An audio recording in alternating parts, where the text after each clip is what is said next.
उन्वान शेर और किसान। एक दिन की बात है।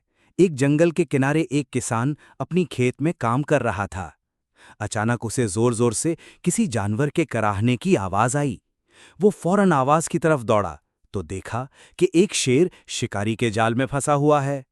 शेर ने किसान को देखकर कहा, ए इंसान, खुदा के लिए मुझे इस जाल से निकाल दो। मैं वादा करता हूं कि तुम्हें कुछ नहीं कहूंगा। किसान थोड़ा डरा, लेकिन शेर की हालत देखकर उसका दिल पिघल गया। उसने हिम्मत की और जाल काटकर शेर को आजाद कर दिया। लेकिन जैसे ही शेर आजाद हुआ, वो दहाड़ा, अब मैं बहुत भूखा हूं और तुम्हें खा जाऊंगा। किसान घबरा गया, मगर तुमने वादा किया था कि मुझे कुछ नहीं कहोगे।